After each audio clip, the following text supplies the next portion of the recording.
Aking Leo? Leo, yung mekaniko? Wala pa. Sirado yung kotse mo? Oo, bigla nila akong tumirek. Na-stranded ako sa gitna ng highway buong gabi. 2 hours na ako paano na yung meeting mo kay Dobal?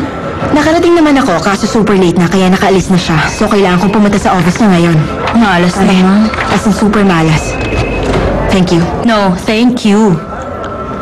Good morning. Hi, bye Hernan. Hi. Good morning. Kumusta? Fine. Tungkol saan ang meeting ngayon? Ewan, pero pinatawag tayong lahat ni Sir Lorenzo. Good morning. Good morning, Good sir. morning, sir. Can we start now? Pwede na. Pero paano si Lautaro? No, don't worry, Hernan. Alam na niya yung sasabihin ko sa inyo. Good news. We have Mr. Roberto Duval in our company. Congratulations. Naunahan niyo pa kami sa kanya, Hindi sir. akong nagpasok sa kanya. Isang creative na employee natin ng mastermind. Si Renata ang nagpasok kay Mr. Duval. Well then, congratulations. Thank you. I can't believe it. Actually, ako nga rin eh. Sabihin mo sa kanila kung paano mo ginawa.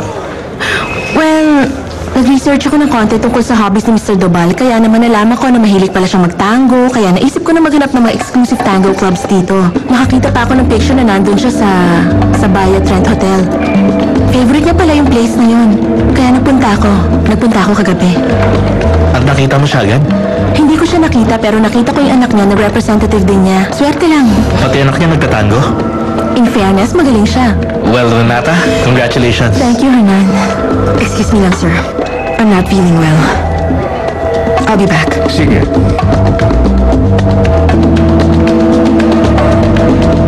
Hindi ako makapaniwalang ginawa mo sa akin to, Noelia. I don't get it. Talaga bang hindi mo kayang itikom yung bibig mo kahit isang minuto? Barbara, ano bang problema? Ano bang sinasabi mong plano ko kaya naunahan pa ako ni Renata ngayon? Wala nga akong sinasabi kahit kanino. Ikaw lang ang pinagsabihan ko nito, Noelia. Huwag ka nang magsinungaling.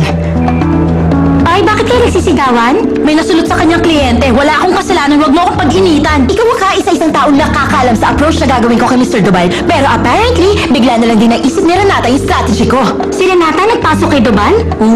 Oo, with my ideas. Maniwala ka, wala akong ginawa. Wala akong ibang pinagsabihan nun. Hindi ako naniniwala. Teka, chismosa nga yung si Noelia. Pero kung talagang chinika niya yun, dapat pati sa amin ni Esther nakarating na yung mga plano mo. At saka isa pa, Barbara, hindi naman talaga sila close ni Renata. So, bakit na-stroke yung plano mo sa kanya?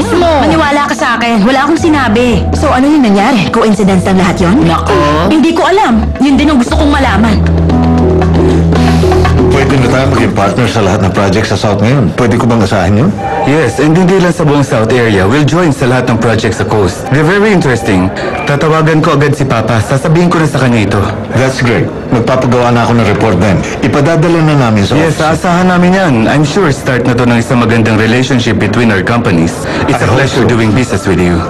Like what? Especially with the ambassadress of Tango. Actually, wala akong masabi sa staff niya rito. Beautiful and very efficient. That's why we take care of them. Excuse me lang, sir. Bakit, Marcia? from Brazil. Ah, okay. Susunod na ako rin, Marcia. I'll see you soon, Mr. Duval. Sure, of course. Line 1? Gusto mo bang samahan ako somewhere else? Saan kita sasamahan? Siguro pwede mo akong samahan dun sa Baracas Project. Isa lang yun sa mga project natin. Sasama ka ba sa akin? Walang problema ron. Pwede kitang samahan kahit saan. You mean kahit saang gusto kong lugar? Basta under ng company project. Sabihin mo lang kung saan kita pwedeng i-meet. And don't tell me sa office na naman. Wait lang. Teka, eto. Business card ko. Text ka lang o kaya tawag ka. Okay, we'll see. It's really been a great pleasure.